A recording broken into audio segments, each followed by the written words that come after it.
আমার চ্যানেলে তোমাদের সকলকে স্বাগত। আজ আমরা ক্লাস 9-এর রায়ান মার্টিন প্রশ্নবিচিত্রা থেকে ভূগোলের তৃতীয় পর্যায়ক্রমিক মূল্যায়নের অষ্টম স্কুল সলভ করব। আমরা এই পর্বে কেবলমাত্র মান 1 এবং ম্যাপ পয়েন্টিংটা করব।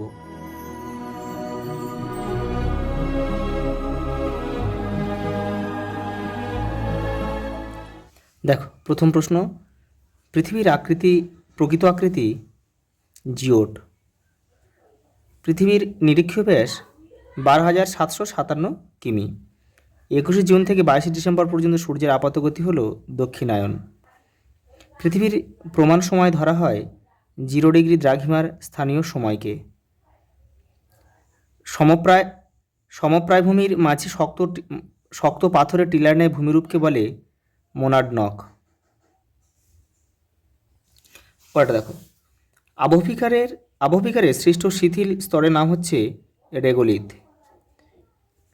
কোনো একটি স্থান এবং তার প্রতিবাদ স্থানের সময়ের পার্থক্য 12 ঘন্টা। পৃথিবীর গড় ব্যাসার্ধ 6,400 কিমি। পশ্চিমবঙ্গে ডিজাস্টার ম্যানেজমেন্ট অ্যাক্ট পাস হয় 2007 সালে। ভারতের জাতীয় বিদ্যুৎ সংস্থা এনটিপিসি স্থাপিত হয় 1975 খ্রিস্টাব্দে। স্কেল হলো মানচিত্র ও ভূমির দূরত্বের আনুপাতিক প্রকাশ। পরেরটা দেখো, পাট গবেষণা কেন্দ্র রয়েছে পশ্চিমবঙ্গের। দেখো, এই যে অপশানগুলো রয়েছে, এই অপশানগুলোর মধ্যে কিন্তু একটাও হবে না।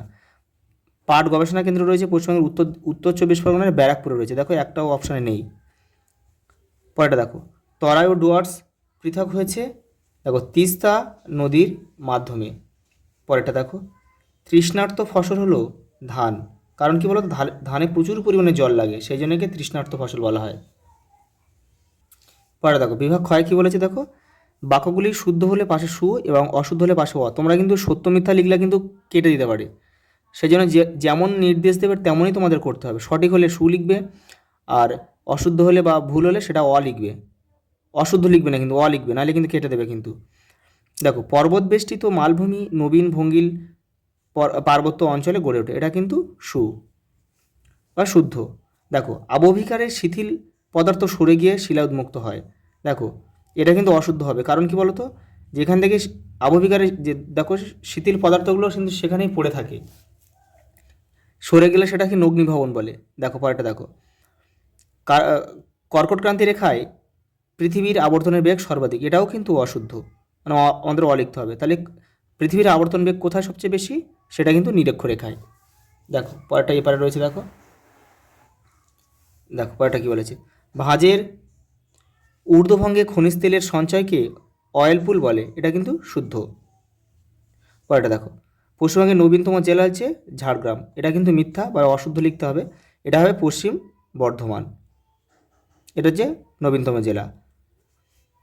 মালদহ হলো দেখো মালদহ ফল প্রক্রিয়াকরণ শিল্পের জন্য বিখ্যাত, এটা শুদ্ধ। প্রচুর পরিমাণে আমের চাষ হয় কিন্তু সেখানে। ডানকুনি দুগ্ধজাত শিল্পের জন্য বিখ্যাত, এটাও শুদ্ধ। পরেরটা দেখো, শূন্যস্থান পূরণ করো দিয়েছে। দেখো, পাট পশ্চিমবঙ্গের প্রধান অর্থকারী ফসল। দেখো, 1987 সালে ইউনেস্কো সুন্দরবনকে ওয়ার্ল্ড হেরিটেজের সাইটের দেখো মর্যাদা দিয়েছে। পরেরটা দেখো, নরওয়েকে বলা হয় নিশীথ সূর্যের দেশ। 4 জুলাই অপসূর হয়, আর 3রা জানা হচ্ছে অনুসূর। দেখো, বার্ষিক গড় বৃষ্টিপাত স্বাভাবিকের তুলনায় 75 সেমির কম হলে তাকে খরা বলে। রানীগঞ্জ ভারতের বৃহত্তম কয়লা খনি। ভূ বৈচিত্র্যসূচক মানচিত্রে হলুদ রং দিয়ে জনবসতি দেখানো হয়। পরেরটা দেখো, একটি বা দুটি শব্দে উত্তর দাও। রৈখিক স্কেলে কী কী ভাগ থাকে? দেখো, মুখ্য ভাগ আর গৌণ ভাগ। চা চাষের জন্য কোন প্রকার মাটি উপযোগী? দোআঁশ ও পর্যাল মাটি।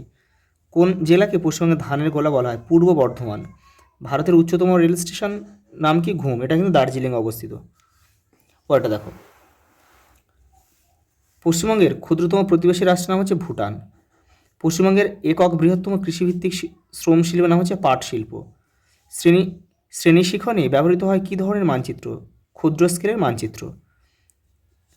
তরল সোনা কোন খনিজকে বলা হয়? পেট্রোলিয়ামকে।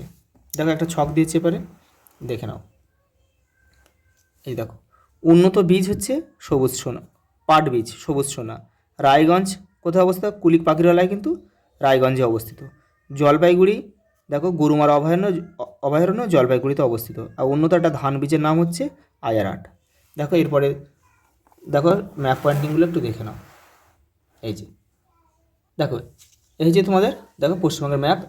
এখানে তোমরা প্রথমে দেখো এখানে নাম, ক্লাস, সেকশন আর রোল নাম্বার পেন দিয়ে লিখবে, আর বাদ বাকি কিন্তু পেন্সিল দিয়ে করবে। আমি তোমাদের ভিডিওটা পরিষ্কারভাবে বোঝানোর জন্য কিন্তু পেন দিয়ে করলাম, তোমরা অবশ্যই কিন্তু পেন্সিল দিয়ে এটা করবে। দেখে নাও প্রথমে আমাদের কী দিয়েছে দেখো, বিভাগ চয়ের দেখো প্রথমে দিয়েছে একটি পাট, একটি চা শিল্পকেন্দ্র। চা শিল্পকেন্দ্র কোথায় রয়েছে? দেখো উত্তরবঙ্গে রয়েছে। দেখো আমরা এখানে দার্জিলিং করেছি, দার্জিলিং হচ্ছে চা শিল্পকেন্দ্র রয়েছে, এই যে এই জায়গাটায়।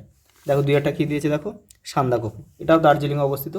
এই যে এই জায়গাটা হচ্ছে সান্দাকফু অবস্থিত। ঠিক এভাবে লিখতে হবে, দাগ নাম্বার দেবে, নামটা লিখে দেবে। দেখো তিনটা কী বলেছে, ভাগীরথী হুগলি নদী। এই যে দেখো, এই যে এখান থেকে গঙ্গায় বাংলাদেশে পদ্মা নামে প্রবেশ করেছে, আর পশ্চিমবঙ্গে ভাগীরথী হুগলি নামে ঠিক এই মুর্শিদাবাদ এই জায়গা থেকে প্রবেশ করেছে। উপরের দিকটা ভাগীরথী আর নিচের দিকটা হুগলি নামে পরিচিত। এই যে এবার তীর চিহ্ন কিন্তু অবশ্যই দেবে। দেখো দুর্গাপুর লৌহ ইস্পাত শিল্পকেন্দ্র, এটা হচ্ছে পশ্চিম বর্ধমান জেলায় অবস্থিত। এই যে এই জায়গাটায় দুর্গাপুর লৌহ ইস্পাত কেন্দ্র।